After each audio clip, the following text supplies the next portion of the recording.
Oh, my lovely kid. How are you doing? Good, good, good. Hey, Mama. How are you, my kid? Oh, my goodness. It's been so long. Everything good? It's good. Tired, but good. Hey, I already have my YouTube. I want to follow you. Yeah. I want We're to. probably going to share it every day. Yes. Oh, my goodness. It's so interesting. It's fun. I can't wait to watch that. Yes.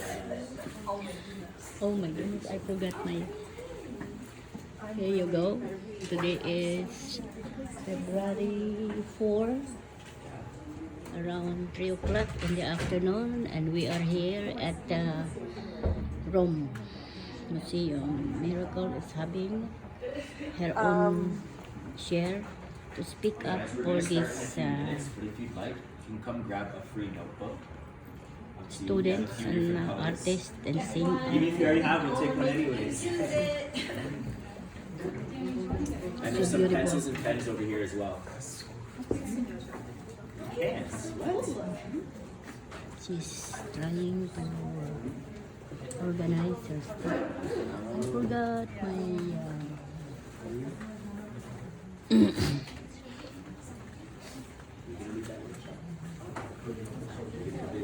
Alright, so first you get the notebook. You get already. That's why you're leading the workshop. I have a workshop here.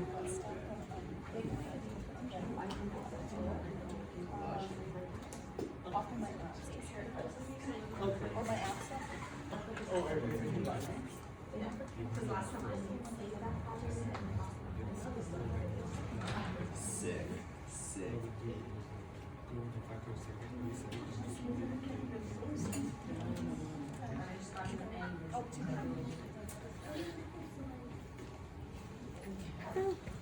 It's okay, darling. It's okay.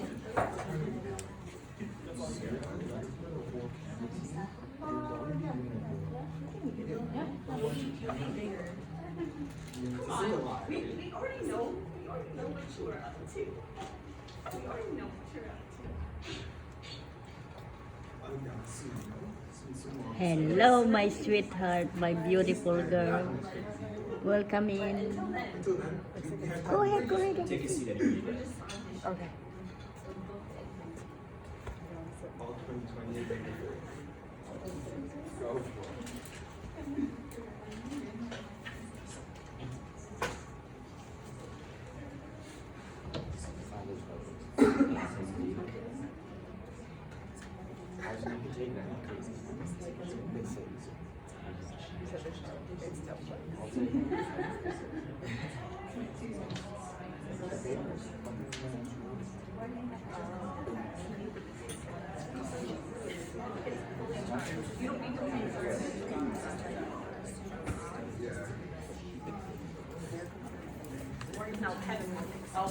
Hello, come on in. Hello, come in. How are you? How's everything? Yeah. Come in. Come on in. Welcome. Take it easy.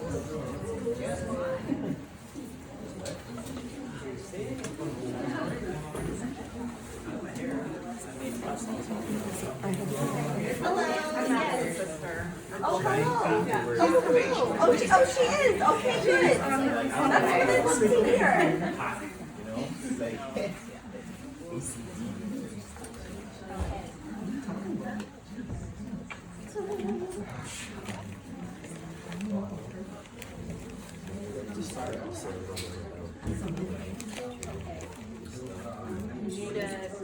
Yeah, grab a book.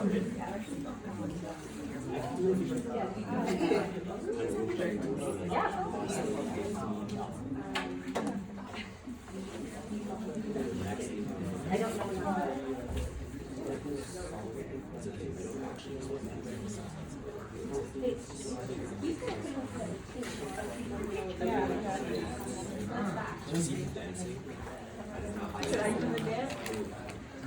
Yeah. I'll dance behind this.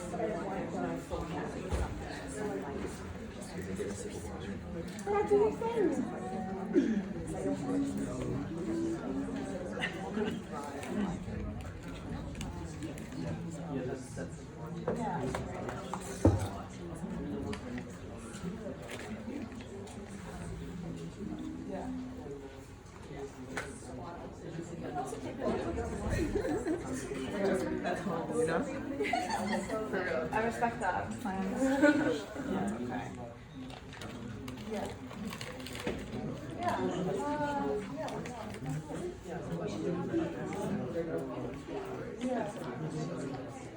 Oh yeah, of course. Yes. Yes. Anybody else? Because there was like this. There was 9 people on that side. Dean. Yeah. And there's also Dean. Sorry, darling, I'm gonna take a picture here. Adriana, Cheyenne, Janny, Kat, Daniela. I don't know how many we had because I'm lost right now. I do remember there were more people. Yeah, there was. If I pull up the list, I don't wanna like expose the project. Expose our NDA. Did we done? Yeah, there's video recording. I know, darling. Sorry, because we are. I know. What's up, everyone? Let's get started. How's everyone feeling today? Feeling good? It's a little cold out, but thanks for coming through. Appreciate it. If you'd like, take a second to follow us on Instagram and Facebook at Blank Canvas Gallery, as well as where can you find Mine's just my name, so it's Miracle Kerr, at Miracle Kerr. Miracle like the word, you know.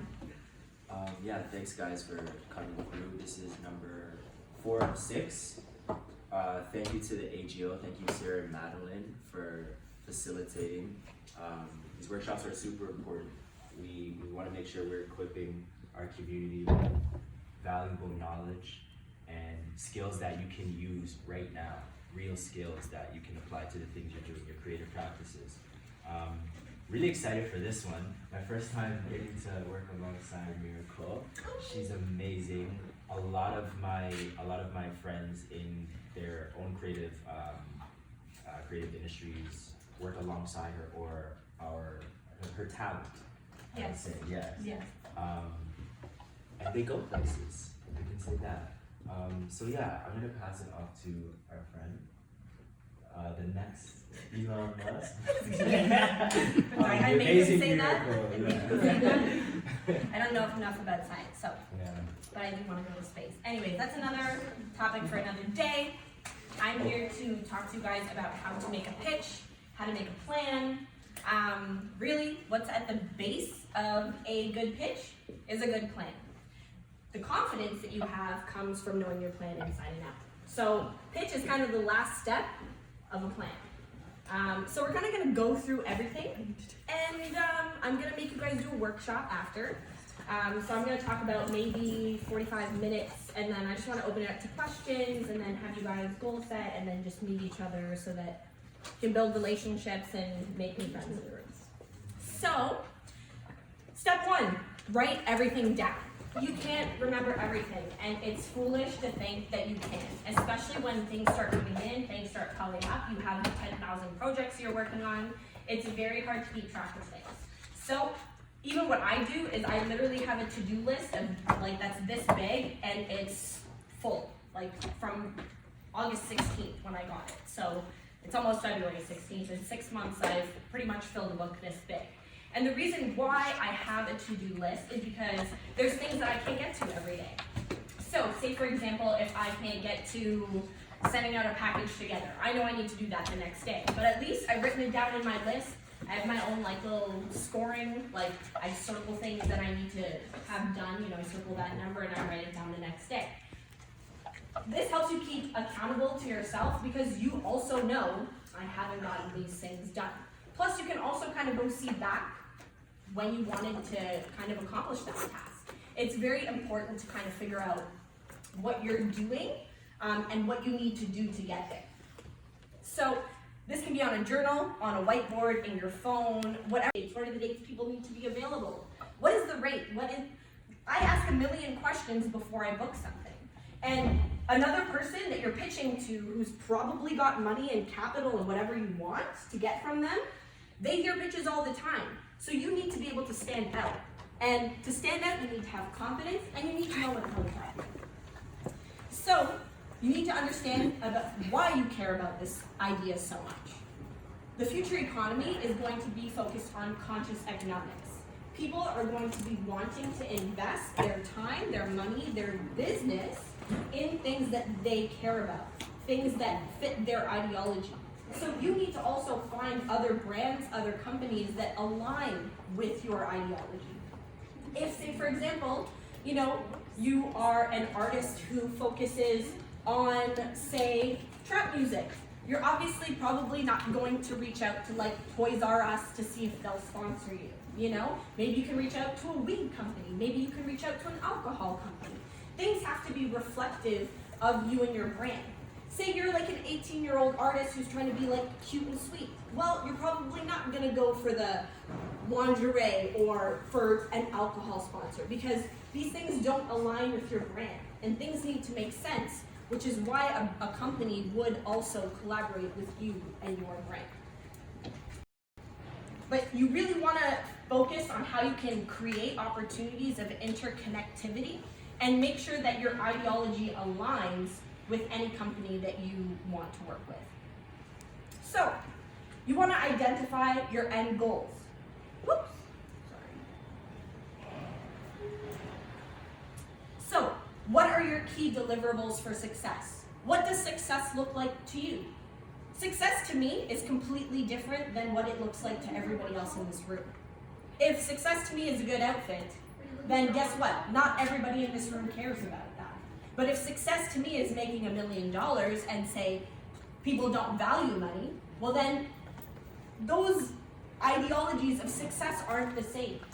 So it's very important to make sure that you understand what your key deliverables of success looks like.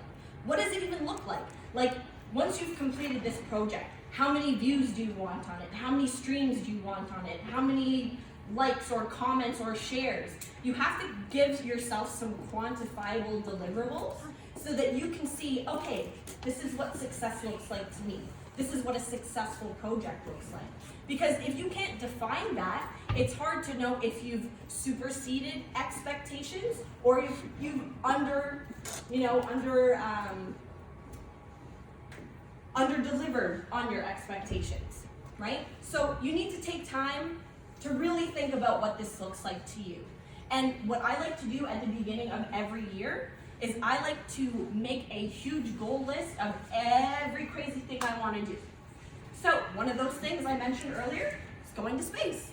That is a crazy fucking goal. I don't have space training, I am not an astronaut, I don't have experience doing any of this, yet I still think that'd be really cool to be able to go do that.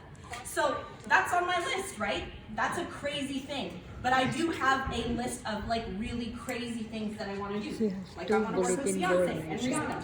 Who the hell wouldn't, But ultimately, it takes time to build up to these points, right? Especially if you want to work with the greats. Lots of companies will reach her and give her everything. So you want to also think about what that means to you spiritually, emotionally, physically, financially, community, and longevity-wise. And what I mean by that is, are you happy with what you're doing? Because your spirit needs to feel happy, good, not like you're selling your soul. Because there's going to be days where you're like, I want to fucking quit all of this. And I have that all the time. Trust me. I had that like 3 weeks ago. But at the end of the day, I need to know, okay, what are my long-term goals? This pain right now, okay, I can cry, I can be upset. But guess what? It'll pass. But you need to think about your longevity. You need to think about your emotions. You need to think about yourself physically. You also need to be thinking, are you focused on your health? Are you eating today? Because a lot of entrepreneurs, they forget to eat. They forget to take care of themselves. They forget to go to the gym, all in pursuit of success. And ultimately, you do need to also take care of your mind, your body, your spirit. It is the only temple that you have. If you don't take care of your health, guess what? It's going to be very difficult if, say, you get sick, for you to run your business, because who's going to run it for you? When you start something, it's you. So unless you've built up that time and that energy to hire people, to build people, to do the work when you can't, you got to be able to take care of yourself and be healthy, because there are countless days where I have worked where I am sick too. But you got to keep going. And then you also need to know what that looks like financially for you. What are your financial goals? Do you want to make 100,000? Do you want to make 200,000? Do you want to make 300,000? How much money do you want to make? And then you also have to break that down. Is that going to be on a weekly goal, on a monthly goal, on a quarterly goal, on a yearly goal? Because if you want to make 100,000, then you can break that down into a month. You can break that down into a week. You can break that down into a day. And you can see how much you need to make every single day to accomplish that goal. So you really need to examine your life in kind of every aspect that you can so that you can create balance in the places that you want to create balance.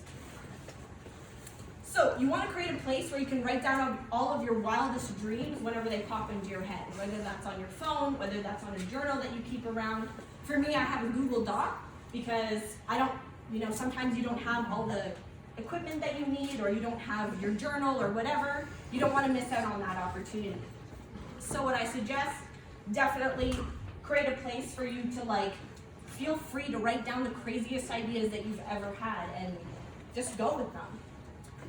So once you've written down your goals, now it's time to work backwards, because big goals really take time to develop little goals, right?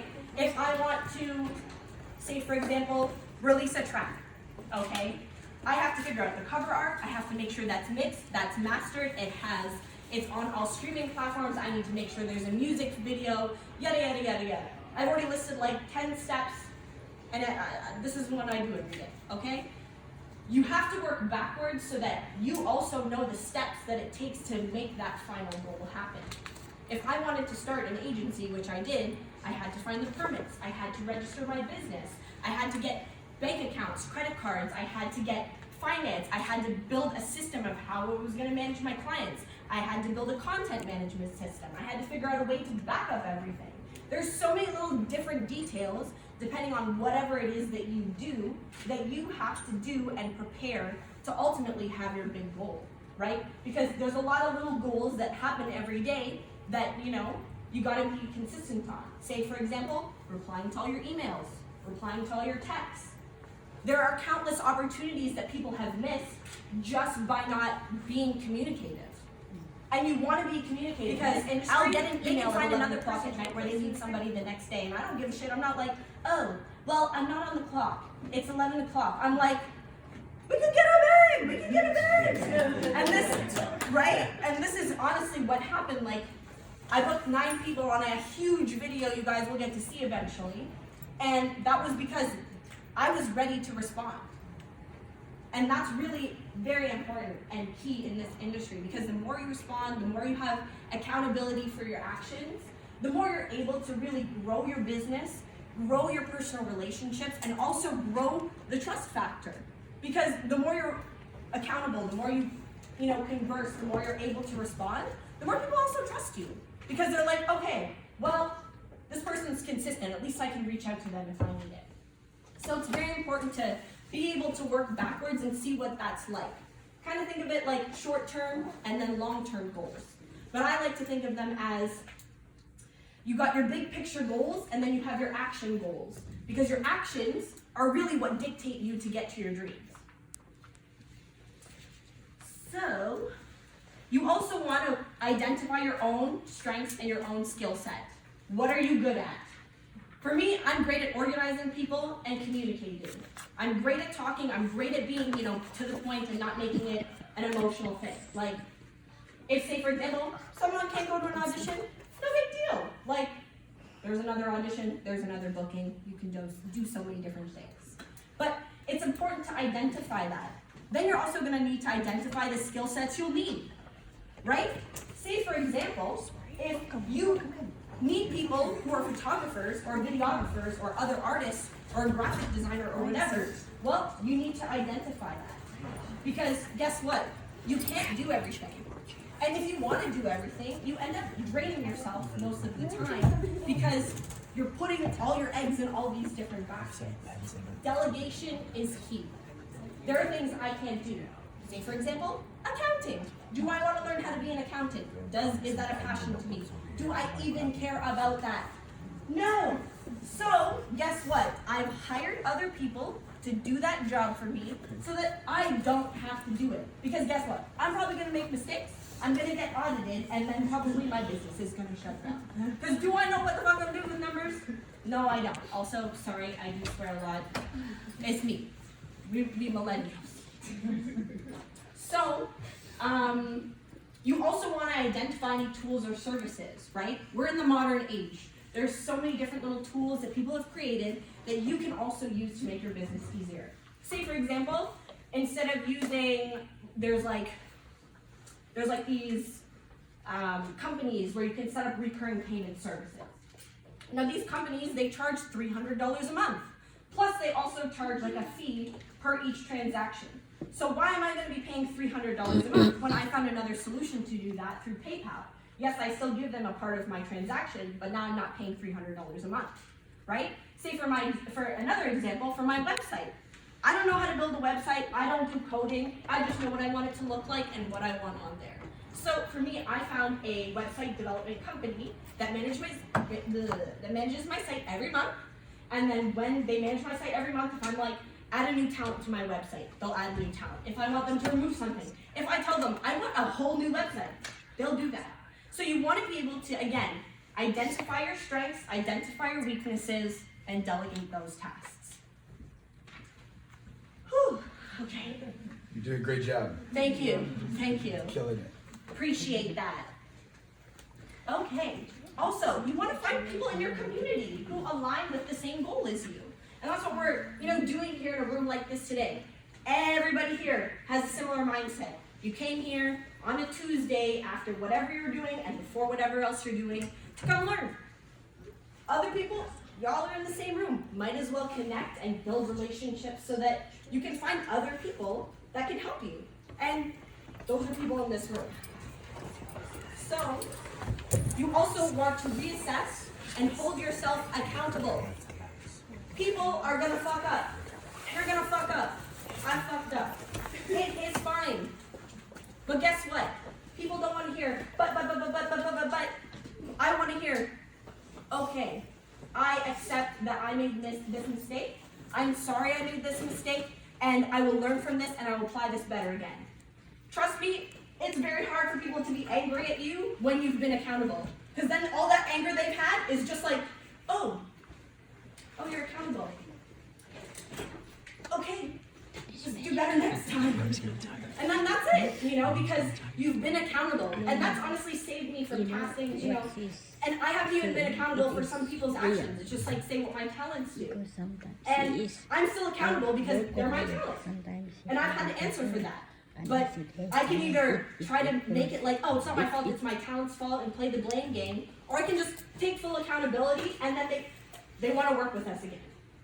Because they're like, okay, these people are at least aren't drama, they're accountable, they know what they're doing. This is business professionalism. Mistakes happen. So, take your time and do research. Before you do anything, you want to make sure you have a well-researched project. Because if you find something later on and you set it up and you're like, oh, well, that's a cheaper service, that's a cheaper business option, that's the better business option, well, maybe if you spent another day or two doing that research, you could have found that. Patience is a virtue. What I like to say is you can have it all, but you're not going to have it all at once. You're not going to be a millionaire, a billionaire, a trillionaire all in one day. You're not. It takes time to build to all the goals and to all the success that you want. So ultimately, you want to be able to take time and be patient and appreciate the journey. Because that's all this is. That's all life is. It's a journey. You got to appreciate it. You got to live in it. Because once you get to a point where you're just successful all the time, you forget all those past successes of the last month because you're just so busy. And I'm guilty of this because I've been like, oh my God, we did that. And I've just been like, I didn't even take time to appreciate the fact that I did that. One example, we booked a Jessie Reyes music video and one of my talent was the lead. And I just kept being busy. I didn't get time to be like, holy shit, that's so huge. And you want to be able to embrace the impact that you're creating. And that's very important as a step in your journey. So you want to visualize and keep track of yourself. create lists, vision boards, write them down on big whiteboards where you can kind of see them every day, or you even have a book solely for these things. You just want to make sure that you're constantly focused on your goal. And that comes from building lists, being accountable to yourself, and referring back to that every day. So, step 5. You want to have a simple explanation. If you can't simply explain what you do in 1 or 2 sentences, you're not prepared. That's just facts. If people ask me what I do, I own an agency that manages models, actors, and artists of diverse backgrounds. Bam, concise sentence. What else do you do? Oh, I also produce and direct. Bam, concise sentence. Because guess what? When people hear these long run-on sentences, their minds just start to wander. They're just like, okay, you don't know what you're talking about. Because then you start to question that. You need to be able to identify what it is that you do, what it is you're pitching, what it is you're talking about to whomever you're talking about. And that requires preparation. So you also want to identify win-win scenarios. So, as I mentioned, you want to look at brands that have the same ideologies and goals as you. It's easier to find a crossover and build long-term relationships when you have the same ideology. When looking to work to collaborate with other brands, you want to think of things where they are deliverables that are win-wins. Like, say, for example, if you're throwing an event and you have 100 people coming. Now, who are these 100 people? Are they people with a large social following? Are they people with money? Are they people with connections? What are you offering to this company that they can utilize and gain from this event that they're sponsoring? You have to be able to demonstrate that value, because ultimately business is about money or branding. So if it's not building your money and if it's not building your branding, what is a company going to invest their time, their money, their dollars? Because typically they're like, who I'm bringing, and this is why you should work with me. So you also want to look at things like community and economically, right? Like if you're going to throw an event and businesses can profit, obviously they're going to be very inclined to be part of that project. But if you can't, then you definitely have to figure out what type of community you can add value to with this event or project. So, step 6, you want to put together a beautiful presentation. Once you've pitched, once you have everything ready, before you pitch, you should have something that you can present to people. Because you don't want to say, okay, well, I really like your idea. You've pitched, I really like your idea. And then you're like, oh, well, I'll send it to you in 3 weeks when I'm done my plan. They're going to be like, well, okay. And then in 3 weeks, they'll forget about you. And you don't know what happens in people's lives. What if somebody else who has a better project, a better plan, delivers it quicker than you? And that's the reason why you lost that opportunity, just because they delivered it quicker. You always want to follow your steps of the plan, you know? If you have a contact, guess what? You can always use it. But once you blow a contact, you can't use that contact again, because you've blown it. Imagine you're like, oh my God, like, Beyonce, I'd love to do this project with you, but I'll deliver it to you in 3 weeks. She's going to be like, honey, you ain't ready for me. If you can be like, I will email it to you right now, I'm ready, girl. She's going to be like, okay, I'm ready. And maybe she might take some time to get around to it, but you want to be ready. So create a beautiful document. Don't just like put some stuff together and then not make all the fonts the same and not make it all match. Like, we're in a very visual society. If you're looking at a document and it looks like trash, I'm not going to look at it, because I see hundreds of documents every day that look great. Music video treatments, proposals, mood boards, whatever. It doesn't take time to just put those little details. It shows you care. It shows you value yourself. It shows you value your plan.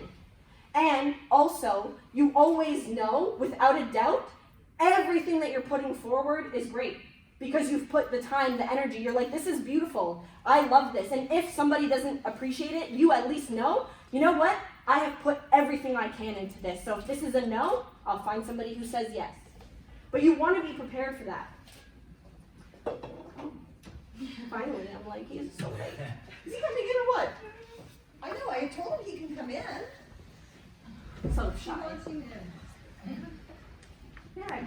I'm like, you're such a boss. You wanna steal this chair?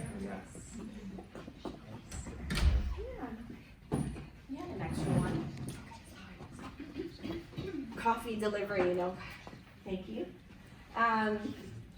So yeah, as I mentioned, aesthetic is everything. So you also want to practice your pitch. Practice makes perfect. You know what you need to emphasize or what you don't need to emphasize, even if you're just practicing a document, right? Like you can be like, that sounds weird when I say that out loud. Sometimes when you write something, it's like, that's weird out loud. It's very important to get all these kinks out because then you're so confident when you're pitching. And this is very important because if you're not confident while you're pitching, you're probably not going to get that person to invest their time or energy with whatever you're doing. So, when you have the utmost confidence and you know your plan inside out, this is when you are ready to pitch. Because it's so important to understand what it is you're talking about fully. So if you don't do that, you gotta be prepared, you know? And it's important, again, to find other like-minded people who also support, what you're doing in your ideology, so that you can also grow and build your brand to be stronger and better. So you also want to find trusted advisors. If you can find a mentor, I highly, highly, highly, highly, highly suggest it. Mentors are so important. You can ask them dumb questions, you can make mistakes, and they've also probably been there, done that 10 times over. But mentors are so important because I've had a mentor who taught me about how art is a journey. And before that, I didn't really understand that until I saw that and I could see him. And then I have another mentor who helps me with the music industry. And he helps me be on point. He's like, we have a million little tasks to do. And he gives me work all the time that I have to deliver on. And he tells me what my weaknesses are. And he'll warn me before a conversation. And he'll be like, yo, you need to just chill your lion energy for a second before this. People might say something. I was like, okay, But these people are so important in your life. Because you need people who also can help you and guide you. And can give you constructive criticism. And it's important to be open to constructive criticism. If someone says, all of this is ugly, well, that's not really constructive criticism. But if someone says, maybe if you change the font to something that looks more like this, obviously that's constructive criticism, because it's not attacking you or the project, it's trying to give advice to pieces of the project so that it's a stronger end product. But it's very important to be open to constructive criticism. And obviously the constructive criticism you're receiving are from people that you actually trust. Because you want to make sure that, it's not people who are just trying to hurt you. Like, oh, that's shit. And you're just like, now I don't even want to do this anymore. Because you do need to be able to be confident. You do need to be able to have a long-term career in whatever you're doing. Because to be an artist is an entrepreneur. And if you're not, you got to learn business. Because you're going to be a starving artist. And there is no need to be a starving artist in this day and age. There is no need. There's so many ways to get a bag. There's so many ways. I go on TikTok and see 1,000, I make money doing this. I just fill out lists doing this. I do this. I make a 15 best things list and get paid $100 US. I'm like, people are out here getting bags. There is no excuse for you to not do that. And our generation really needs to do that. Because if we don't have the money, if we don't have everything, we're fucked. Because all the other generations, they can't save us. They can't. It's our job. They're retiring. Ours is the biggest population right now. So we have to take control and responsibility of our own finances, understanding things like that, because it's so, so, so important. Because if you don't have that, you can't reinvest in yourself. You can't grow your business. You can't be like, I want to do this better photo shoot with this photographer because they don't work for free, but their photos are amazing and they'll take me to the next level. You've got to be able to invest in yourself and understand that investing in yourself is the most important thing that you can do. So, the key to pitching is staying ready. As I mentioned, this is why the plan is important. If you don't have a plan, you have nothing to refer back to. If somebody has a question, you can always be like, oh, that's in the plan. I can look it up and I can tell you. But if you don't have that ready, you're not ready to pitch. When you focus up on building your idea and your plan, anyone you meet along the way is a potential person. You don't know who you're going to meet. On my flight to San Francisco, 𝐓𝐢𝐦𝐸 was on my plane, and I sat beside his whole camp. And we became friends. And they only talked to me because I was literally working on my laptop the whole time. And then the flight attendant was like, girl, why are you working so hard? And then they were like, so what are you working on? And then now I made friends with them. You know? So you just never know what could happen. You never know who's on your plane. You never know who you're sitting beside. Because guess what? A lot of what people don't realize in this industry is not everybody looks like an industry person. Not everybody's out here like hype beast out or business styled out. Some people are just jeans and a t-shirt. So you gotta be aware of what you're talking about, what you're talking to. You know? It's very important. You gotta be conscientious. So, the best business plans, the best business relationships happen through natural connection. And the thing is, when you focus on building relationships and not just seeing how you can get something from another person, you actually care. You actually can have dinner with somebody and have an hour-long dinner and not be like, so, then you know that that's a good business connection. Because chances are, in this business, say you go on tour, guess what? You're traveling with like 30 people on a bus for 2 months. Think people are gonna be happy all the time? I have friends who go on tour buses and they say sometimes they fight. You know? So guess what? You have to be focused on building relationships, thinking about how you can add to people's lives, be friends with people. Don't just think about, oh, you know what, I'm gonna be friends with this person because they can really do this for me. Guess what? If you come into that with that intention, usually people can feel that because it's just vibes. Like vibes don't lie. You know?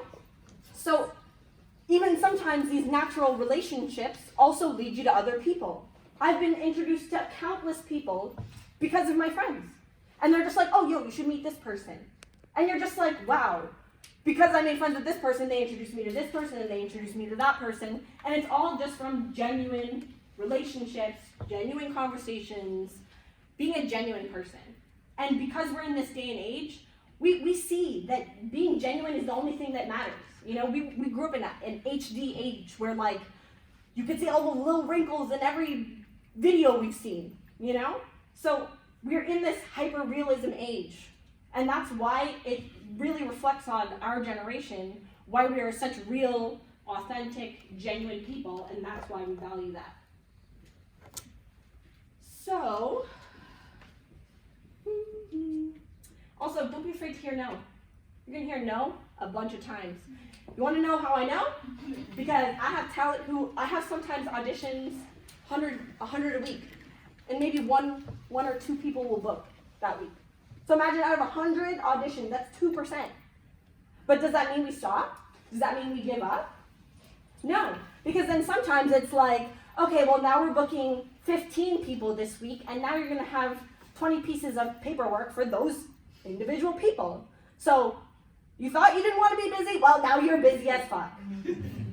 And you're just like, oh God, you know? But that's really the truth.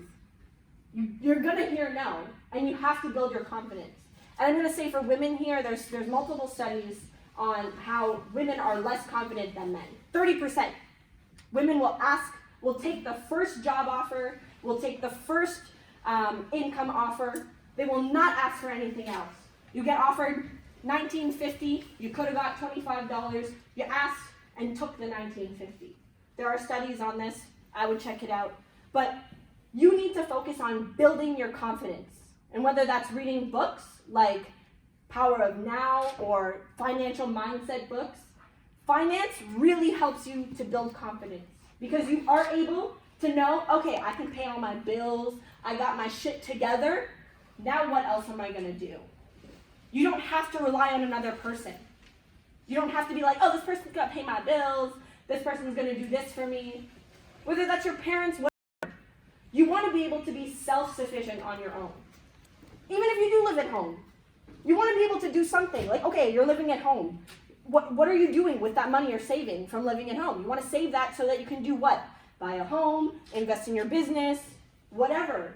You have to have goals that are bigger than that, you know? Like, who cares about getting a Gucci belt? Who cares about clothes? Who cares about all this shit? Because at the end of the day, when you're 40, none of that is going to put you in a home where you could watch Netflix at night and just chill. None of that is going to offer you that unless you have a big-ass collection like Kylie Jenner, which I assume most of us do not. So it's important to focus on what you can do to eliminate your debt. Make sure you don't use credit cards, or if you do, pay those off in full, and make sure that you're not financially reliant on other people.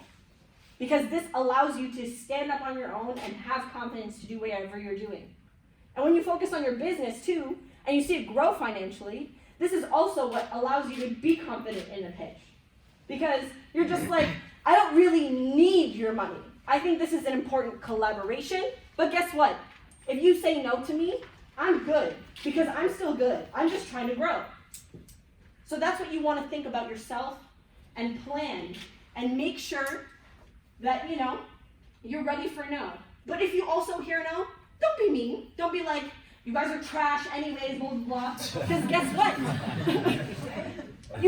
you want to save those relationships. Because guess what? You could use those again.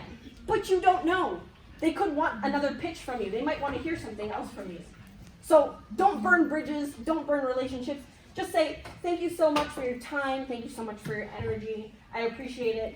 I will approach you if I have another project in the future.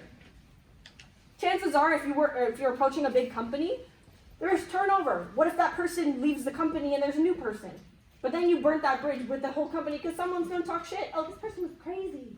You know? So you want to make sure that you're doing things that in the long term of your career also gives you long-term success. People are going to fuck you over. People are going to do whatever. Don't go on crazy Instagram stories. Don't go on crazy tirades. You can do that with your friends. But like publicly, sometimes that actually gives you more trouble than necessary. Because there's other things you can focus on, like yourself. So, when the pitch works, you got to put all that goal setting, accountability, delegation, and team building to work. After the pitch is approved, it's time to deliver to whomever you're ready to deliver it to. Execution is the only thing that sets apart the unsuccessful from the successful. Ideas are great, but real world requires action and application. If you're running a project, it's your job to run that project and make sure that it is executed flawlessly. It is your responsibility to be a problem solver and hold others accountable and ultimately yourself accountable for whatever is going on in the project. It is your responsibility to maintain the vibe and ensure that everything is delivered the way you want it to be delivered. And it is your job to ensure your team is happy, paid, and feels satisfied and valued. Because guess what? People don't want to keep working with you if they feel like they're getting fucked over, if they feel like they're unpaid, and if they feel unhappy doing the job. And if you are running that project, guess what? That is your responsibility. So that's kind of my thing. I'm gonna get them to send out, this whole thing. But right now, what I wanted all of you guys to do with your notebooks is take time to write down the craziest shit that you ever want to accomplish. And we're going to do that now. And it's okay if it's crazy. Like, it's fine. Just not like Carla Hummels crazy. Oh. Well, then why don't you take a sip?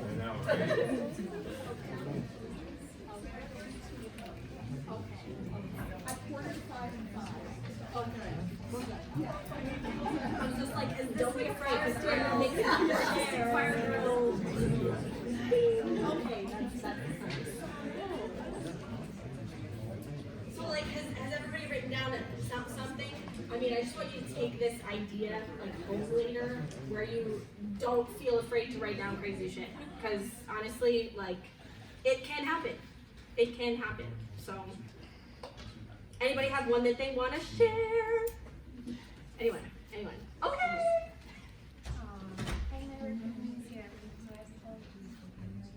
That's okay. Girl, at least you're here. Did you guys hear from us? No. I might work in a museum. Hopefully permanently elected to. Okay. Yeah. That's amazing. I thought you said I work at the museum at first. I was like, oh, okay, girl. Hey, that's, So do you paint? yeah, I'm a painter. Okay, what's your Instagram? It's Tanisha Skyers. TENNESHA. And then Skyers. SKYERS. Yay! Do you want it here or do you want it? Anywhere, everywhere. I want to be international, so Canada roots, and then later on New York, London, hopefully Tokyo. Okay, I see. I Yeah, love that. baby. I believe in you. Right? Look at the We're gonna take specifics. over. You know? Tanisha So Skyers. important. I said that. One of the craziest shit that I want to do. I want to build a home, but also a compound in Barbados. But I'm connecting it to another one that I wrote, which is go offline for a period of time. So I wanna be able to have a large facility that I can create freely and that I can bring people to create freely, of my choice. That's not what I want to make money from. I have other things, other like studio ideas I want to make money from, but I want to be able to exit all of this bullshit I feel and that. just go to the palm trees, catch some flying fish on the water, you know, eat some macaroni pie and things, and put some nice music. You know what I'm saying? Like, in Barbados, I don't see that as not attainable. I don't see that as unattainable. Exactly. Especially with the exchange rate, right? Like, I'm trying to do that in the Philippines. Yeah, it's like almost equivalent to our dollar. Like we're tight, we're You good. know? Anybody else? Oh. I have an idea. It's a bit wild, but during a set, I'd love to take the music to a place where we could go into like a space of group meditation. And everyone gets super zenned out, and it's just a bit of a crazy moment. I was envisioning that in my head. I really like that. That's a great idea. Let us know how we can support these ideas Yes. as well. What's your Instagram? My Instagram is @worldofcosmo. I make inspirational hip hop music. Yay! Yo, let's link up, alright? We'll do it, man.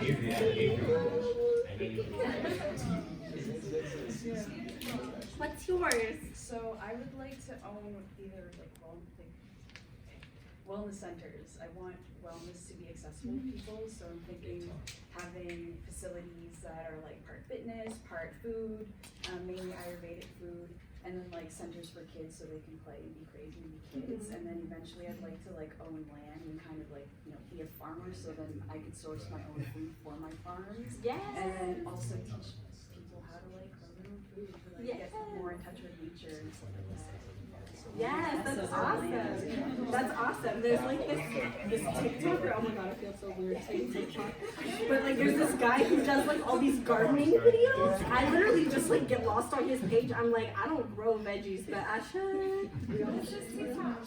And what's her Insta? What's your Insta? So I just have a personal Insta. It's Avery, AYVERIE. That's me. I post like yoga, and fitness, and shirts and stuff, and whatever. Also do a little bit of art in my own time, so it's nice to see my head. Okay, cool.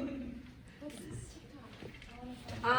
I don't know, cause like I'm like, you know how like you can have a Finsta? I have like a TikTok. I don't really like. I just go on there because I'm like I don't even know what to post, you know. But it's really good. And he's like on the main page all the time. Okay. Yeah, I'm sure if you like Google TikTok, I don't know. Yeah. Does anybody else have one they want to share? Oh, Cheyenne. Prison reform and education reform. Awesome. Yes. My girl. Yes. Okay. Because she also. Cheyenne, tell a little bit about yourself. Sorry, I do accents. Celebrities. I'm a model with miracle management. Yeah. I mean, model actor, sorry. Yeah, but you also do other stuff, girl. What you working on right now with Mustafa? So many things. Oh my god. Okay, my stand, it's a youth organization that's specifically targeting like young black males, trying to help them build relationships and just utilize their community support more, come together, things of that nature. And I'm also part of an LGBT collective that teaches people about that type of thing too, just to be, I guess, leaders for the youth that don't have somebody to talk to about certain issues. Yeah. So we talk about that. Yeah. What's your IG, girl? My IG is abide by shy, so ABIDE dot by dot shy.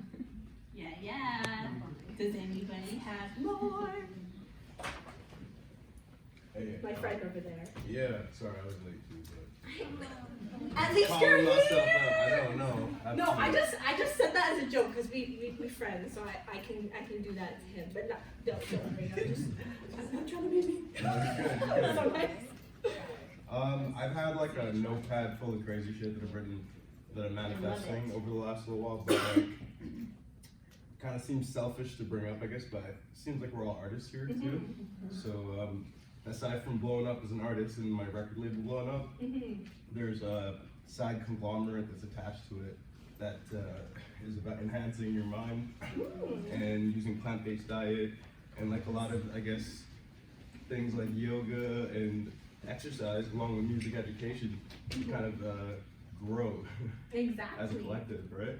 But the music is a big part of it, so I want the success of that to kind of do the talking. So yeah. That's awesome because I think mixing art and health is so important because artists are so bad at taking care of themselves. You know, Well, like that's actually where this is stemming from. My whole journey, like dealing with the whole mental health thing to become the artist, and then dealing with physical sides of things and learning everything I've learned. Now it's just about like giving that to other artists and people. And since I work with lots of artists who produce and stuff, it's like a natural thing. But I feel like it's a greater collective thing. So that's awesome. What's your IG? Kill the Bird. It's my artist name. Okay, cool. Yeah, B-U-R-R. B-U-R-R. Okay. Who else wants to share? Okay, let's do. We're gonna do everybody who wants to share because we got. Go ahead, don't be shy. Okay. So I'm trying to work on teaching art therapy to kids in war-torn areas. So I visited Iraq last year, so there I was trying to build kind of more connections to kind of start that, and probably I'll hopefully move to places like Palestine, places like that. That's so important.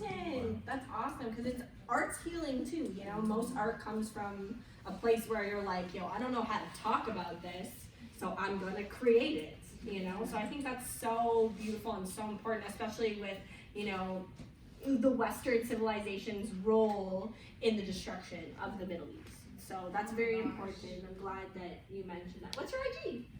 It's Maria_ZAI. Okay. Anybody else? What's yours? I want to be a lobbyist for education reform, primary school education reform back home in Nigeria. Okay. I think it's really important. And I kind of want to win Wimbledon, even though I haven't played tennis in like 6 years. Okay, girl, yes! It's okay. Come with, do it, girl. Come on. Serena is still. She just had a baby. She's still out here. You got time. You gotta. I mean, you're going to go against Bianca too. I mean, we're gonna have like a little hometown thing. Everyone, you know, we're gonna have a hometown showdown. This side is a little quiet. How about every time over here? Oh, my girl, let's get it. I want to have a crazy Christmas party one day with Frank Ocean. I'm there. I know, maybe on the GL right now. And a meet and greet. Can I guess this, fam? Everyone here is invited. Oh, my IG's gold scans with a Y. Yeah. She just got to building a TV show, but it's not gonna be out for like a year or so. But we can't talk about it, unfortunately. There's no NDA stuff. But follow us on Instagram, you'll see. Okay. Anybody else? Oh, by next summer, June 21st, I want to own a sneaker brand that's on par with Yeezy, and I want Kanye to step up his game. I'm gonna make him step up his game. Yes! I mean, he loves that. Loves the challenge, you know? Yeah. Take him on, because... I mean, it'll be friendly, of course. Yeah, I'm not gonna have like real I mean, beef. it's Kanye But like, this is, friendly, okay, this is the secret. There's gonna be beef, but like, you guys know now it's not real. So like 50 Cent. Sure. That's 50 Cent's game. There you It's like, go. I beat everybody, Yeah. but then everybody's But sales everyone's go up. interested in it. Oh, So, yeah. and I'm You read a at, book about it, actually. I'm at John Doe DJ. How would you? So, I have 2 ideas. you want to know? Yeah. All right. But so I want to open up. Everybody listen, please. I want to open up a design studio that's also a bookshop that also serves cafe foods that also acts as a community center for people to make art or just meet up where there's no pressure to spend money.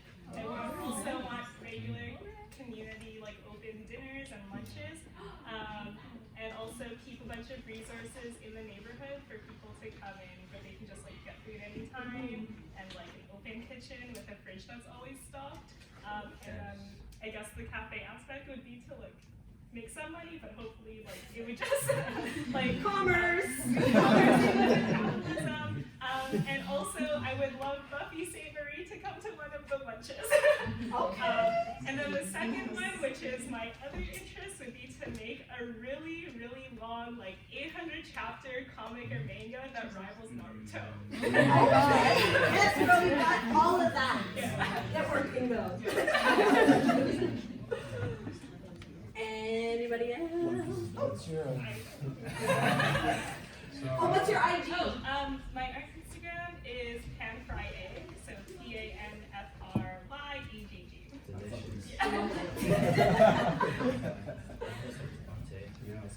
I don't know if this is super crazy, it's walking late. But like in the next 2 years, I want to have a film festival and a music festival that kind of rivals like South by Southwest. Yes, we need that up here. We need the infrastructure.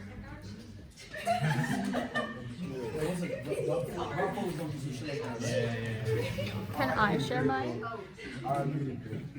We have a few in the back. Oh. Hey. So I'm an audio engineer, a novice audio engineer. Okay, And I'm girl. pretty sure everyone here has a 9 to 5. And it would be really cool if one of these days I could have a building where I can hire everybody that wants to be an artist that can do their 9 to 5 in like a restaurant setting. And then like the second floor and the third floor would be like a music studio. And then you guys can do whatever you guys want. And then at nighttime, like that venue could be a space where we could do stuff like this or like crazy festivals. So that's my big dream. I love it. I love it. Very interesting. Woo! And where can we find you? My Instagram is NUNASAN. Did everyone get that? Our friend in the black.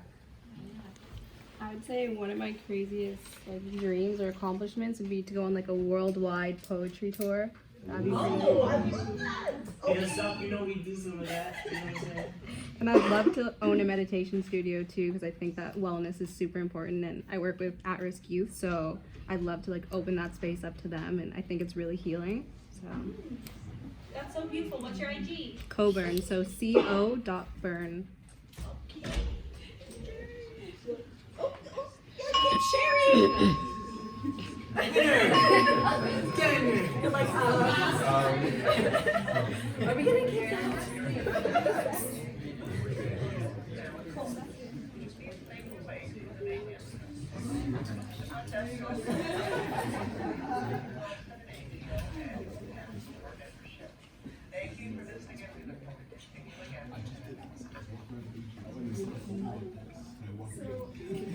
I'd like to start an anarchist and anti-capitalist art collective who,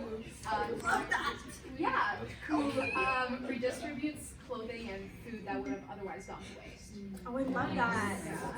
Have you ever, there's this like art show in LA called LA is Trying to Kill Me. And they had this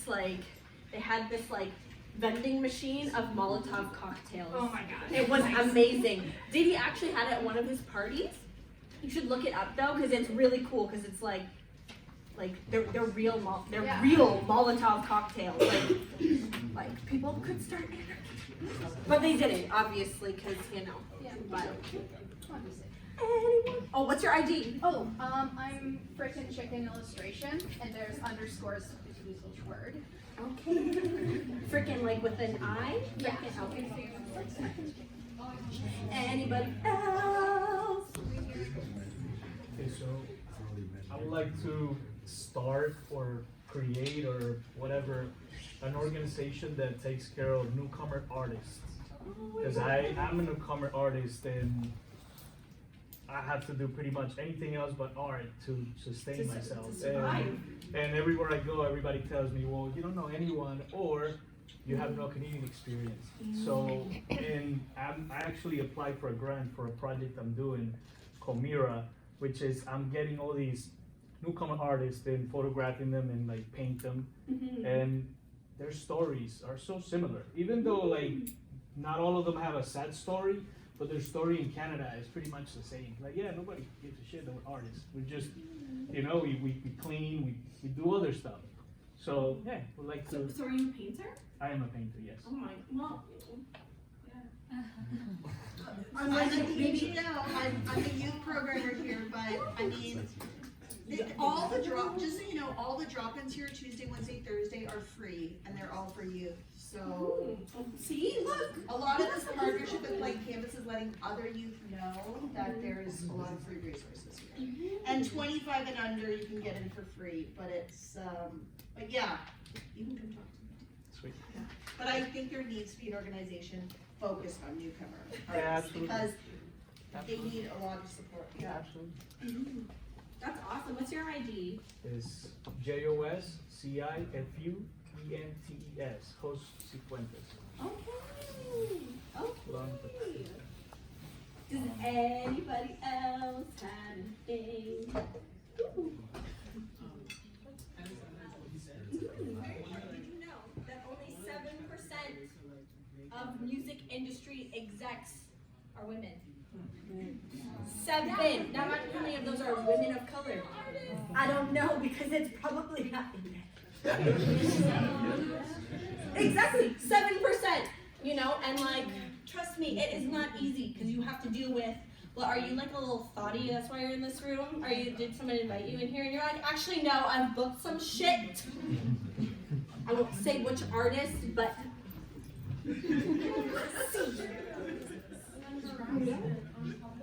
Yeah, and they're just like, who are, because you could be beautiful, and they're just like, who are you? And you're just like, I'm sorry, I'm beautiful. I'm here for a reason. So I took 2 hours to look good. But I still am smart as fuck. Don't fuck with me, sir. You know? Do you have any of your own? Do you have any of your own that you can share with us? I want to build a school in the Philippines, much like yourself, which is like a creative place. I do also want to help more youth with understanding how to be financially okay. I think financial independence is very, very, very, very, very important, especially coming from a background where, you know, we couldn't afford for school trips, you know? So just little things like that are so key, so important. I obviously want to go to space. I want to work with Beyonce, Rihanna. I mean, I had other people on my list, but we already kind of got to some of those this year. It doesn't get any bigger than some people in Toronto. But yeah, so that's kind of what I want to do. My next goal is to open a production company. I want to name it in name of my mentor who actually passed in November, because he taught me everything I know about art. And I just want to kind of continue that legacy because I think it's so important. I learned so much. He was there as a resource for me. I'd be like, yo, this person's posting crazy Instagram videos about me. What should I do? And he'd be like, don't say anything because you're bigger than that. And I would be like, okay, fine. Do one of those things where you type out the email and then delete it? Oh yeah, I've done that so many times. Well, for me, I write poetry, so I'm like, I've seen some of them. Eviscerate you! Here, Damn, you CrossFit today. Yeah, and then you don't know. That's what I like about poetry. You're just like, who is this? Who knows? Could be he, could be a she. I don't know. You know? What about Sarah and Madeline? You guys have any crazy dreams? Yeah. OMG. Spotlight. Okay, what I'm reflecting on this whole time is because I'm 44, turning 45. So what I'm reflecting on is when you're young, your dreams are so alive. And I have to admit, I've been beat, like, the grind, because I had the dream and then I got there. So my questions are like, you've already had this experience, you're kind of midlife, like, I have the house, now I'm kind of stuck in it. And I'm like, because I have the house, I have the kid, but I need this income, but I'm in the art world too, nonprofit, I'm not, but it's like, how do I grow in a way that's not, so the dreaming can be sometimes exhausting, because I'm at a place where I'm like, I'm sick of pushing myself, I want to be nice to myself and compassionate, and I'm like, I don't have dreams, I get to just watch Netflix, so I'm on the other side, so to be honest, but also I think after I ride that, the dream will come back, once I give myself the chance to not push myself, because I've just pushed for so long. Yeah, you need a I am change. so tired. So I actually am just happy to just like soak in it a little bit and not feel bad about it, because I just feel society so much like you do more. It's like the more machine in Toronto feels like make more money. It's just so competitive, and I'm just like, everything stop. I can't handle the capitalist.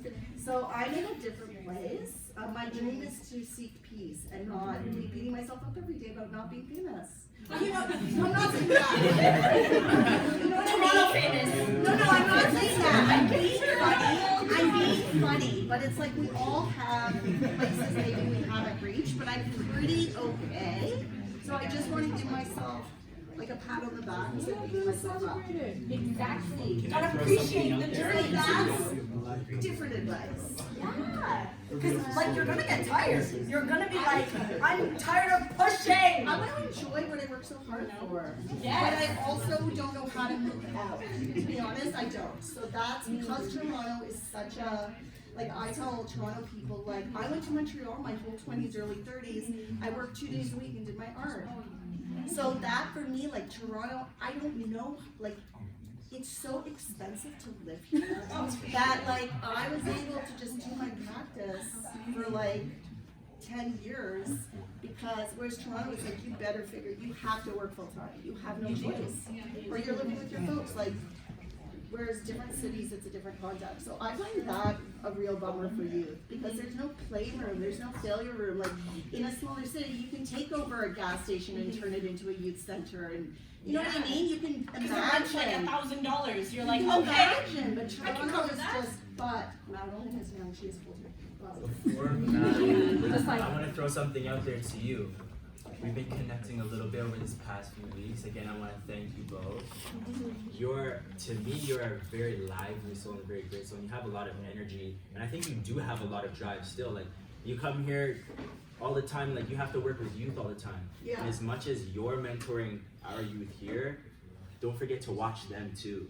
And don't forget to, you can live through them in seeing how they pursue passion and why they're passionate, you know what I mean? So I'd say make sure you watch them and the things they do, and learn from the youth as well that are coming in here. You have that it feels like it's the next generation that I'm kind of, I do feel like I'm kind of living through that next generation.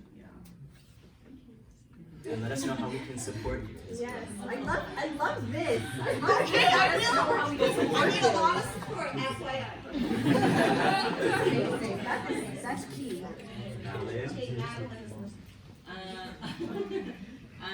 My dream, which was a dream, and now I'm kind of like exploring it again, is to be a dancer. Let's go!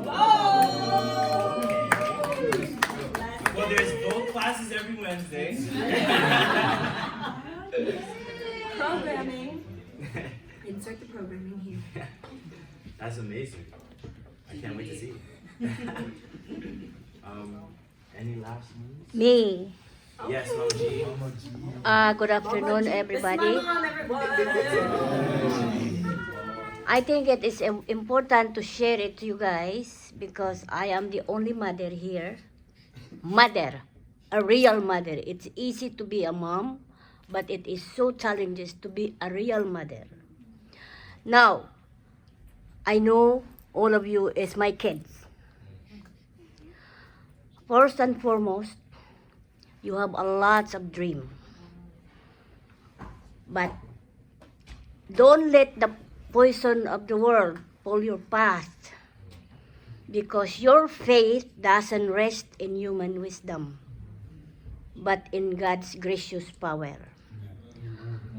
I know it is a challenge to be here and now, but look, life is a challenge. You have to learn to overcome all of these challenges because it is part of human journey. No matter what it is, go for it. Try to grab it. Don't stop it and let the next person will get it.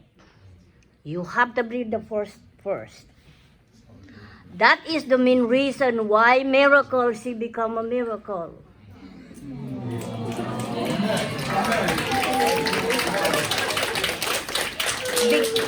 Because it is not, just listen to this, because it is not because I am her mother. I try to, use the right word. Being a mom, to have a successful children, because one day you become a mom, you become a dad. To have a successful children, allow them to spread their wings and make their own decision. Being a kid, don't dictate them what they want to be, because God's is the only heavenly Father that they can give a wonderful gift that bestowed upon them, not you and me being a father. Because take this.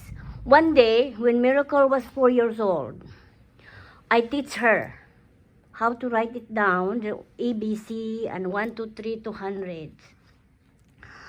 And then she said, Mom, she's using her left hand. And I said, darling, why don't you not use, because usually we use our right hand, right? And I said, why don't you not use your right hand? And you know what she said? Mom, my brain said, I have to use this. And I said, I feel like somebody's telling me, shut up. It is true. Then since then, I never ever see any words to that kid. And then she said every time she dreams to be a lawyer since she was a kid. And then I said, well, whatever God given it to you, then that is what you want to go with your path. Now, when she was to Carlton, I thought that what is her destined to be. But she has a different channel. But did I say, hey, Miracle, why are you not going to what you are telling me before? Being a mom or a dad, don't dictate your kids that he or she wants to be a doctor, she wants to be a lawyer, she wants to be an engineer, she wants to be whatever it is. Kids has their own destiny. And I want you guys, when in the near future you become a dad or you become a mom, respect them as a kid. Nurture them. Provide them the safety and security blanket.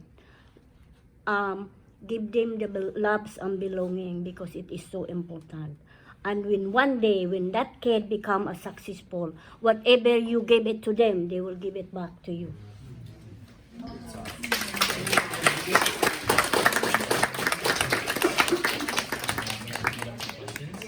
So we'll open it up to questions if anyone has any.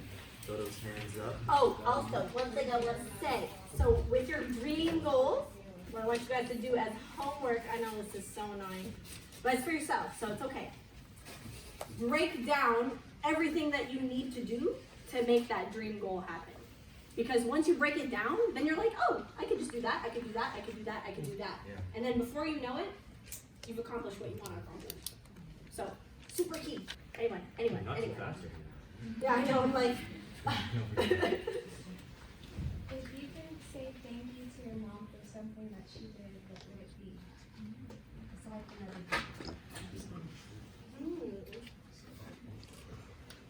honestly, it's really for loving me when I'm a crazy person. Yeah. Yeah, like running a business. My mom is my biggest support system. So sometimes that means I am the craziest bitch alive. I'm not even gonna joke. Like, you're gonna have hard days, and guess what? You can't show that to everybody.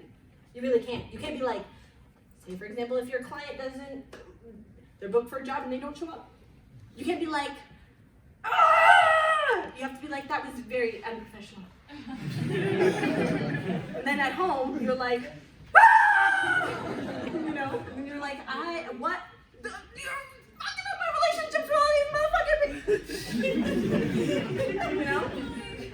Yeah, trust me, this is what I deal with. So if I'm gonna say anything, it's honestly putting up with me. I'm a Leo too. Woo-hoo, boy. I am crazy. Yeah, and I'm an only child, so like crazy. So yes, mostly thank you to my mom for always putting up with my craziness. Thanks to my mom. But it was a crazy, successful way of giving back. But we also are best friends, so just, you know, have good relationships with your parents.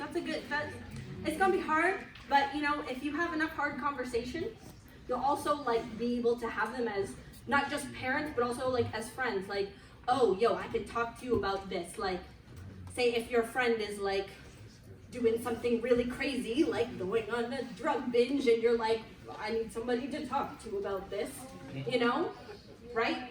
And like sometimes your friends, they don't fully understand as much of a big picture because we're all emotionally involved, and you need a person who's like, y'all need to distance yourself away from these people, you know, and you're just like, mom's right. Gotta listen to her. Because your mom only cares about what's best for you. Your mom doesn't care like how much clout you can have, how much money you can make, or whatever. She's just like, are you happy? Are you safe? Are you healthy? Are you eating? And they won't even ask you if you're eating. They'll just be like, here's food. yeah.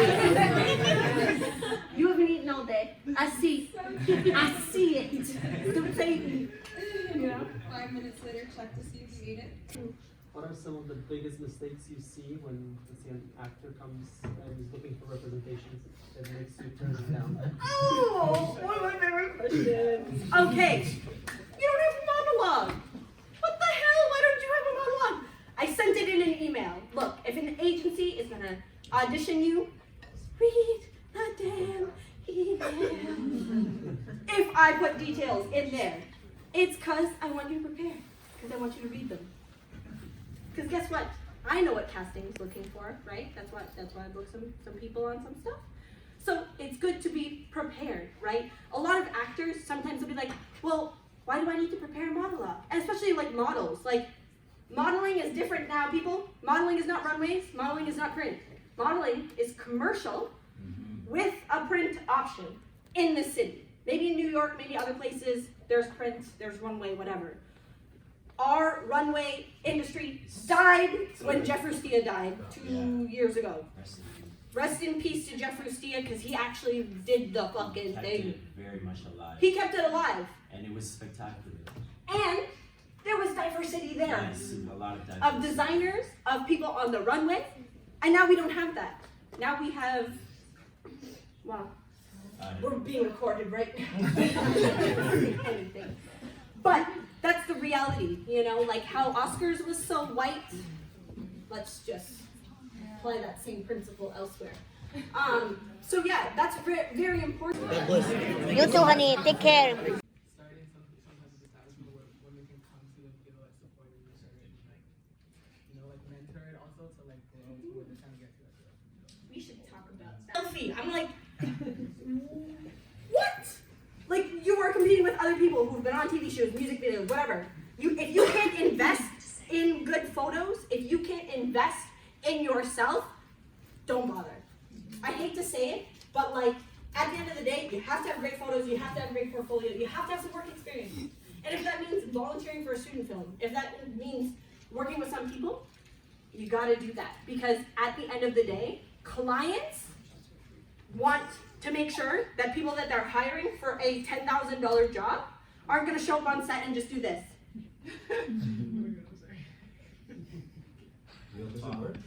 And they're like, okay, we want to see happy. Now we want to see angry. It's just like, at least move, like, you have a dress on, okay. You know, they want to see that. If you can't offer that to them, why are they going to pay you $10,000 for literally 1 day's worth of work? You're competing. You want to compete competitively. It's like, if say you're an athlete, you're not going to be like, oh, I'm going to train like once this week and like, you know, I'm gonna be in the NBA. I'm gonna be the next LeBron James by training once a week. You're not. You're not. No matter how much talent you have, work ethic beats talent every single time. Because guess what? The person who has a work ethic, when they don't feel like working, they will still work. But artists sometimes are just like, oh, I need to feel it. I need to feel it. And that's fine. But like, there's days you're not gonna feel it. Yeah. So you have to work on days when you don't even feel like working. Trust me, there are lots of days. I'm just like, I have 26 emails from this one client. Okay, I'm just gonna mentally prepare to read through the 26 and then do it. But like, understand that those are things that you have to do. There's a lot of work that's involved in making sure that you're successful and diligent and delivering. Can I add something about the fashion/modeling/photography industry? Of course. I'm a photographer myself. I've shot lots of studio stuff. I was coordinating photographers at Tom and 2W. That's where I met 𝐓𝐢𝐦𝐻𝐬. Modeling isn't easy, y'all. You're not just standing there taking a photo of your face. Like when you don't feel it, when you're not ready to bring it, let me tell you that our industry in Toronto is so small. Everyone knows everyone. There's a few, maybe 5 photographers in this city that are gonna get the first call, are gonna be at every single TIFF, every single fashion week, every single movie premiere, all of that shit. And your attitude, your work ethic, that travels between people, and it's not far. It's 2 degrees of separation between the person that you showed your ass to and then the next person that you're trying to work with. So bring it on set, do the work, take care of yourself, eat, sleep, take care of your fucking skin, and enjoy what you do. I know that exactly. Super important. You gotta be prepared, yo. That's even what the plan is about. Always staying ready. You never know what could happen. You never know. Somebody could book you the next day for something. Are you ready? Be ready. Take gigs, like do it all. Have bad experiences, have good experiences, travel, fucking spend money on that bus ticket. Do you represent like multidisciplinary artists, and how do you do that if you do? So I don't do that currently. I don't know how to do that well, so I will not do anything unless I can do it well. What I suggest is getting a portfolio and finding an agent that might do that, because whether that's like multimedia art where it's like physical art, or if it's like a setup, you know, what I would suggest you do is if you want to get people's attention, invest in yourself, do some cool, crazy pop-up, try to get like public people from magazines and everything to like come and write articles on it, and then throw something crazy where like people will come support. And if you can have a lot of people at that event, then people will be like, oh, well, there's a demand for this person, there's value in the community because so many people showed up, and then you've now created like this cool event where you can also meet people who are a fan of your art and also get to experience it, right? Because if you invite a bunch of people, you just never know who can end up coming. Like one time I did a single release for an artist, and we did it at Goldie, and then who happened to be there? Who's there? The girl from Dragon's Den. And like, Oh shit. you're just like, You never know who's gonna be in the room. you're just Like, a smile on. exactly, like one of my talents, I threw a 2-year anniversary party, and one of my talents was like 40's here, and I was like, no, he's not. And he's like, yeah, I like put the photo beside. I was like, why did you do that? That is weird. I'm like, I don't know this person, but okay, fine, whatever. You know, but it's like you have to think outside of the box, right? If people aren't coming to you, then you have to create an opportunity where people will come to you, right? Because we have the opportunity to control the narrative now. It's more about thinking outside of what everybody else has done, and also kind of studying what other people who are similar to you have done, and kind of just flipping that on its head. You know, like, I think if you're gonna be an artist, in-person activations are so important, because people like grassroots relationships. People like to be like, I listened to you before anybody listened to you. I knew about you before anybody else. Sorry, you're not an original fan. I was like that with The Weeknd. I was like, actually, I listened to him 3 days after he released House of Balloons. You're not an original fan? You know? I'm like, imagine. It's true. I'm just speaking from experience, you know? So that's... I want to say, so Devontae is a very special guy. Is that Devontae? I'm like, it's just no, I'm blind, sorry. So you know about I'm him, like, the filmmaker, and he's had installations around the city. oh yeah, what's his IG? Blame Devontae. Blame Devontae. Say it loud, say it with Nice. He also recently released his own short film called Hot Dogs.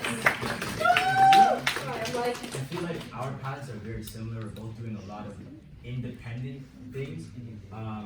For you, I'd say keep going on the path that you're doing, and when you do get a chance to meet someone like Miracle or like Director X or this, that, whoever you're looking up to, fucking go up to them and be like, hi, I'm this person, meet me.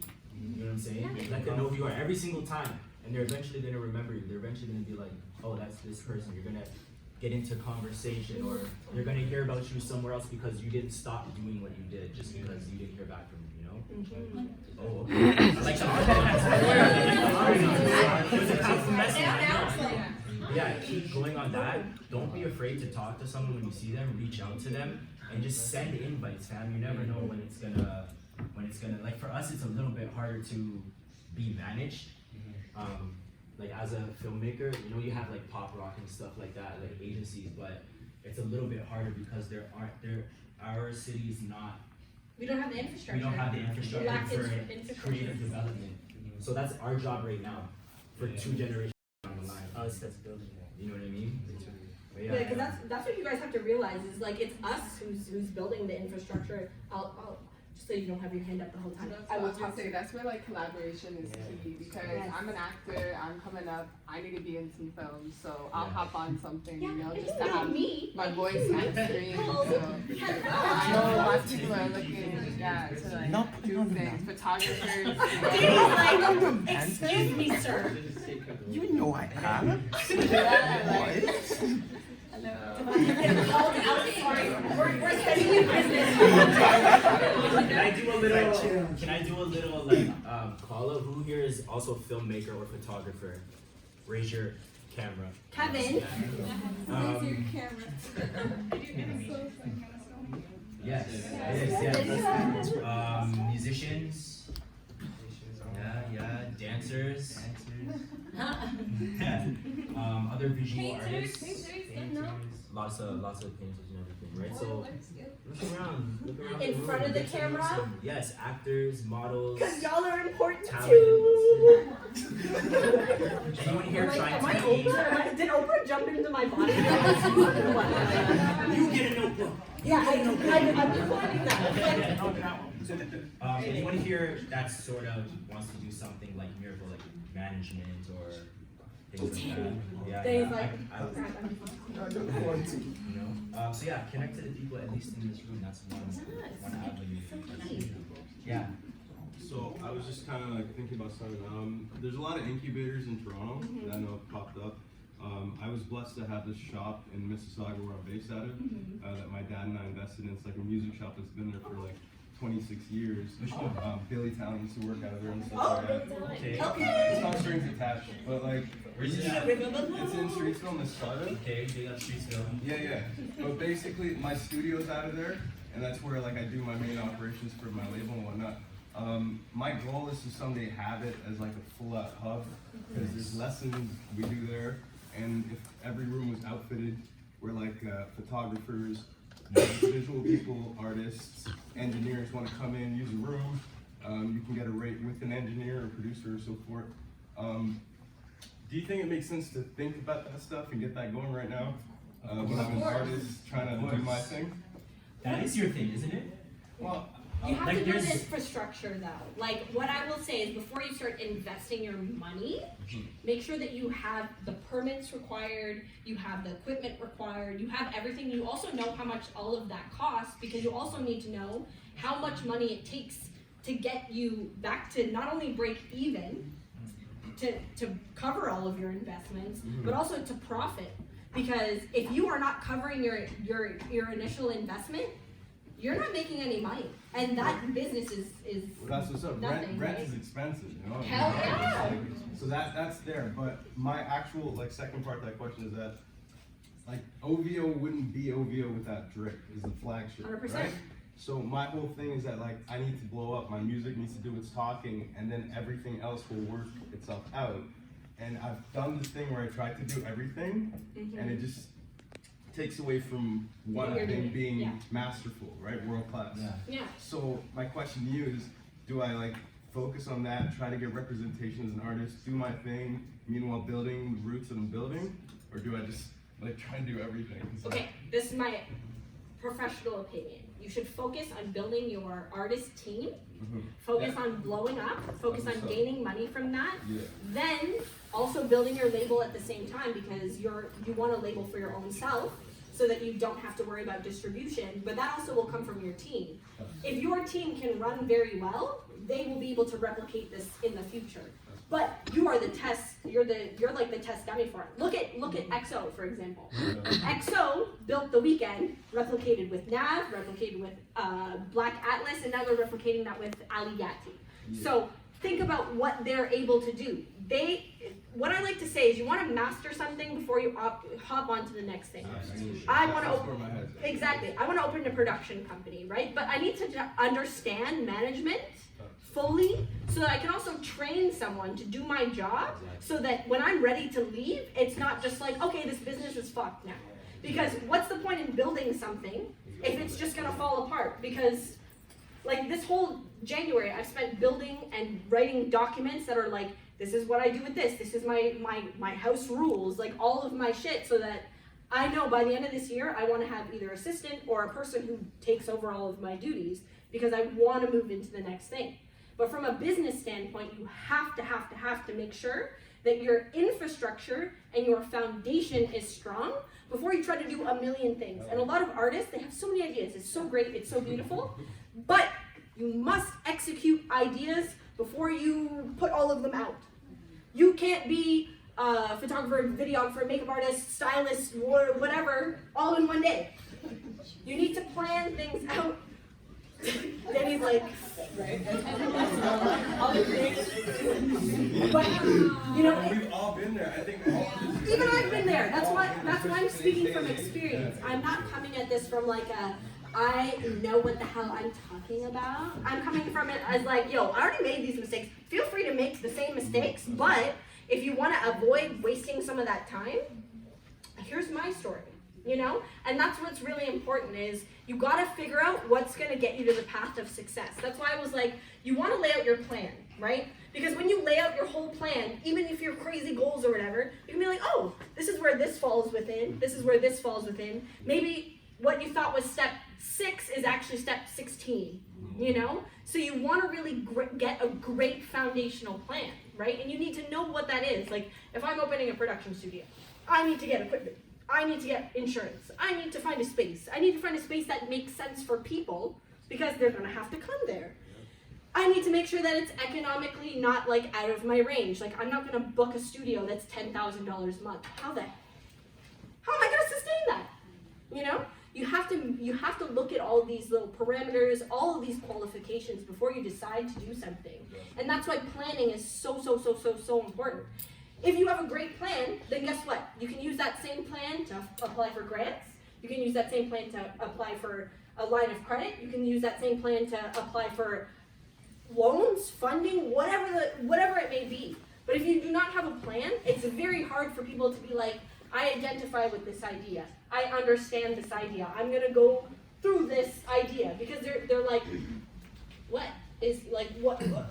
I don't understand where you're at. You know, like I have artists who come to me sometimes and they'll be like, well, I do like music, I do like rap, hip hop, rock, soul, R&B, poetry, blah blah blah blah blah blah blah blah, polka, and I'm just like, what do you do? Like, what do you do? Like, if I were to send you to a magazine and they were gonna ask you, what's your main thing? And you can only say one thing. What are you gonna say? And sometimes, if you have a difficulty answering that question, that means you have to go back to your plan. Because it's just like what I said about being able to say something in a concise sentence or two, right? People, you only have that first 2 sentences to keep people's attention. After that, they're like, I give a fuck or I don't, you know? Like Sorry, I just wanted to say, how do you go from, like, I guess this kind of adds on to your question, but how do you go from ideation to actualization? So, again, put your plan down, because then you can follow it, right? You can always add stuff to your own plan, you can remove stuff to your own plan, but if I'm like, okay, if I want to own a production company and I need a zoning permit for whatever example, I need to figure out what that zoning permit is, how much it costs, what all the requirements are to have that permit, if say I need to renew it every 5 years, if it's only a 1-year permit or whatever. But that's like one little piece of what studio. Then I also have to figure out all these little details. Then when you eventually open the studio and you've done all the little steps, then you're like, I'm ready to open. And that's why all those little action goals versus like your big picture goals are so important. And that's why you want to break them down. You want to break down, like, say, get published in a magazine. Well, how do I get published in a magazine? I need to make sure that I have 3 different outfits. I need to make sure I have a professional photographer. I need to make sure it's edited. I have to make sure I have a makeup artist. I need to make sure that it's published to a magazine. Do you want it a print magazine or a digital magazine? Whatever. And you have to figure out all these things before you say, do the shoot, right? Like if, say you're gonna submit to GQ, I'm not gonna do like an ID style magazine, right? Because it doesn't really reflect the same image, or like paper, you know? Like paper is so avant-garde, so wild in its aesthetic, versus GQ, which is like, I'm a refined, debonair man, you know? So you have to understand what it is you're doing, what you're creating content for, what the basis is of what you're doing, so you know how to act forward. And that's why I think it's very important to break down a big picture goal in all the little things that it takes to get there. Because if you don't know all those little things, and if you don't do all of those little things, it's very impossible to achieve that, right? Hello, my love! What's up? How are you? Good. I wanted to ask, as we're all creatives in this room, and we all go through those obstacles, and it's very hard sometimes to climb yourself out of that ditch, you know what I mean? So as yourself has built a brilliant brand in management, what is some of the mistakes that you felt you went through in your life that has become one of the biggest lessons that you've learned, that has planted those seeds to prosper even more, and you know? One thing I would say is you always take time. Patience. People are gonna say shit that pisses you off. You're gonna wanna go off at them. I suggest don't. Especially if you wanna save those relationships. Because you're gonna deal with shit. And like shit's gonna happen, shit's not gonna work out the way you thought it would. That's life. But what you have to do is be able to take that time to decompress and answer things with a very articulate manner. Because that's really one thing I've learned, is if you don't answer things with articulation and, you know, what you really wish you could have said, you can always respond to people, but maybe not 5 minutes after they said something. Maybe take a day, sleep on it, write something, sleep on it. See what you feel like saying, like, fuck you, at the end of it. After you're like, oh, that doesn't fit the tone with everything that I'm saying. So it's very important to ensure that you really take some time to think about all of your actions, because actions do have consequences. And that's one thing I do want you to understand before you make a business decision is you have to think about like, okay, if I do this, here are all the potential things that could happen. Say for example, this person auditions. They could either book the job, they could get a call back, or they don't book the job. It's kind of one of the options. But we have to prepare. So do I have to prepare the paperwork? Do I have to prepare any details? Are they asking for photos? Do I need to send an invoice? All of these details I will prepare for. But until I know that, like, I need to be able to execute. And that only comes from kind of knowing and being patient and kind of looking at the big plan, right? Like, what you have to realize, this is one of my favorite sayings that I say to myself, even when I'm impatient as fuck, is you can have it all, just not all at once. Yeah, and that really has helped me, because sometimes I'm like, I want to be why am I not working with Beyonce yet? Why am I not working with Rihanna yet? And it's just like, but you're working with Jessie Reyes. You're booking people on TV shows like The Boys from Amazon, and you're booking Netflix series, like you're doing big shit. But guess what? There's gonna be bigger things that you want to accomplish. So you have to be patient. And imagine how much patience I have to have. Those TV shows sometimes come out a year and a half later. So we can't talk about it for a year and a half. You know? And you have to have patience, because you're just like, well, I know I am this person. I know we did this, but you don't fucking know, because I can't tell you. You know? And that's what you have to be really aware of, is like, patience, hate to say it, is the strongest virtue you can have, because the more patient you are, the more you're not making bad decisions just to get to the next place. And you shouldn't be making any decisions just to get to the next place. You should be making decisions that get you to where you want to be, even if it takes a little bit longer. Because quality over quantity, always. Okay, so this is something I've been thinking about a lot.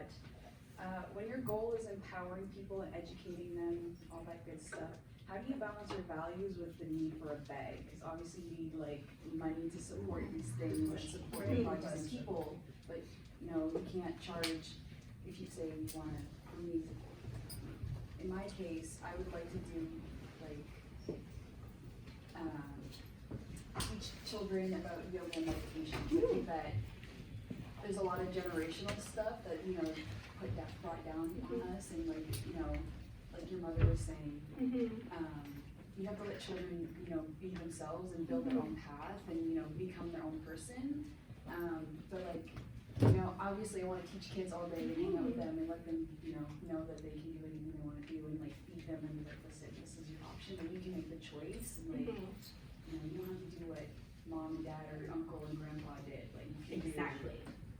You like, this is what your options are. So like, obviously you can't charge somebody's family, say somebody has like a bunch of kids and they want to empower their children or empower the family, can't let them do so yeah, like $100 per kid or something like that. Cause it's But why not? well, I mean, I'm thinking. What I'll say is this. Okay. You have to think about the value you're offering people. Because if it's value that is a long-term value, like if I'm gonna go get my nails done, I'm gonna pay $80 and that lasts 2 weeks. So now you're telling me that you're trying to teach kids how to have mental health wellness. If that is not worth $100, if that's not worth $50, then you have to think about like why people would want to pay for your service. You have to create value. It's just like with artists, right? Like if you're making music, why are people going to buy your track? It's because they want to listen to it. They want no ads. They want no issues buying your music, right? But the thing is, if you don't know the own value of the product that you're offering, you're going to have some difficulties. Now, I don't know if we can does anybody know if you can open TikTok on shit? I downloaded this one video that was about how artists sometimes price their work. I'll try to find it. I'll send it to Miles, and maybe he can send it out. But you want to kind of understand what your costs are to make that happen. So, say for example, you need to rent out a venue. say you need to get books, say you need to get pens. But then there's also the value of your time. There's also the value of your knowledge, right? Like, say for me, I know I have value in time, right? Like, I charge a $100 monthly fee because I did go to school for this for 4 years, plus I have 5 years of actual industry booking experience. So when people ask me questions like, oh my gosh, so like, what does hold mean? I'm not like, let me Google it. You know, I'm like, I know what the fuck I'm talking about. But it also allows me to not be like, how the fuck am I gonna live? But it also has the talent to be accountable for their things. Because people are paying for a service because they want it, right? Even if it's a talk, a discussion, whatever. People are paying for your service because they want it. And if you can't offer them value, then why would they give you monetary value? So you have to be able to demonstrate that, right? You have to be able to say, in this class, this is what you're gonna learn, this is how much time you're gonna get, and this is why it's $150 or whatever.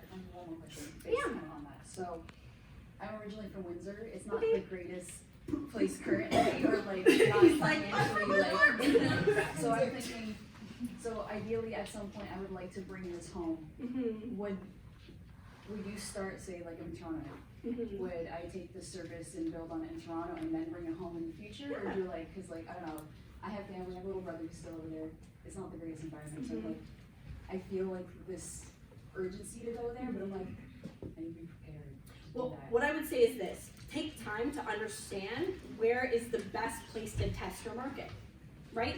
Like you want to kind of throw a little tester out there, right? Like, say for example, if I'm gonna help like people with a music video, say for example, I'm not gonna be like, oh my god, like this is my open service to everyone. I'm gonna be like working on somebody, with somebody until I work with them, and then I'm like, okay, this works, and then here's like a situation where it works, and now I know I can do it, so I can apply it to other people, right? But you need to kind of have like a test thing where it's like, okay, this worked.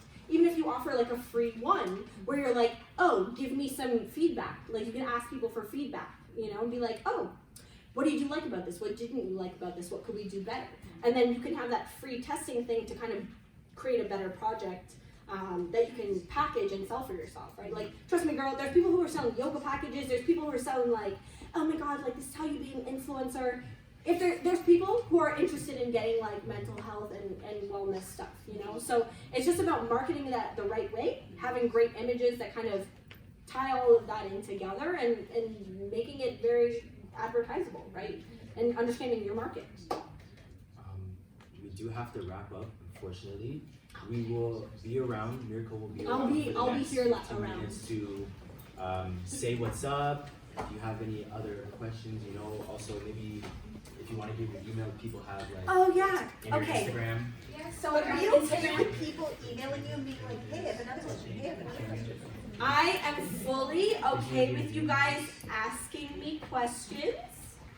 Preferably not via DM because I do not check that every day. Don't want you to feel like I've like ignored you. Send me an email. Because you guys are a part of this, I will take time to give you guys some feedback. Probably only half an hour because you know this girl's busy. Yeah. But I'm always down to help the community, and especially like if people just need like 1 or 2 questions, or even like positivity. Like sometimes that's all people need. Yeah. You know. But I'm available. My Instagram is my name, Miracle, MIRACLEKERR. You can add me. And yeah, I'm always here and happy to answer any questions that you may have. I really thank you guys so much for coming out today. I really appreciate your time, your energy, and know that you guys are taking the right steps in your own careers to even just take time to listen to little me. But, you know, it's so important to focus on your own career, on your own success, and figuring out how you can contribute back to this beautiful society that's also given back to you. So, with that, I leave you. Thank you so much. On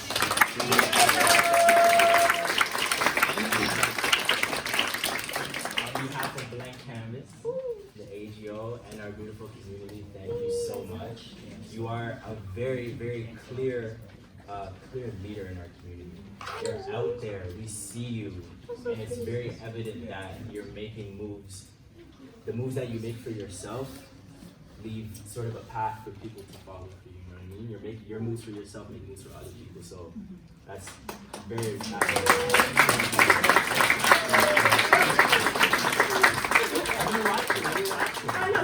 that one time I was like, we need this shot for tomorrow. I know, I was walking down the street, and her and one of her artists bumped into me. I was like, hey, what's up, what's up? They're like, yo, we need this shoot done now, tomorrow. Like, got you. Did it, threw it up on the website, no problem, you know? And that's what I'm talking about, like, models, photographers, artists, be ready. If you really love what you do, you should always be ready to do it. You know what I'm saying? Your phone has 4K video, there's no excuse. You know what I'm saying? Screaming, but also, I'm out. Thank you guys for coming out. Yeah. Once again, you can Like an follow hour and us 25 minutes. Blank Canvas Gallery on Instagram and Facebook. You can find me just tagged. realized You can find Mikey like you- tagged. This is Mikey, Yeah, our just Dead Poet Coordinator, DJ. He's got a mailing list over here. If you guys want to sign up for our mailing list, we'll be sending you this presentation as well as the grant writing presentation. Sorry, we've been taking a little while. It was just, we like surprises. But yeah, sign up. Mikey will give you a TTC pass. I'm not sure if we have enough for everyone, so we'll start lining up. Yeah, we're giving out TTC. Yeah. All right, guys. Get to know somebody if you don't know somebody, okay?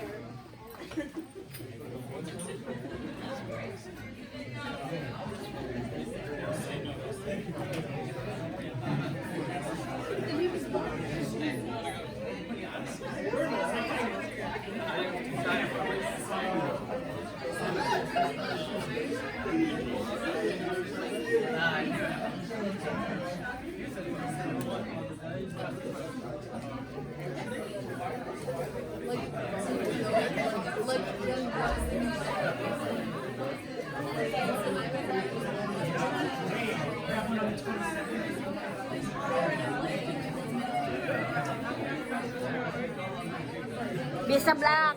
Take care. See you soon. Thanks for the word earlier.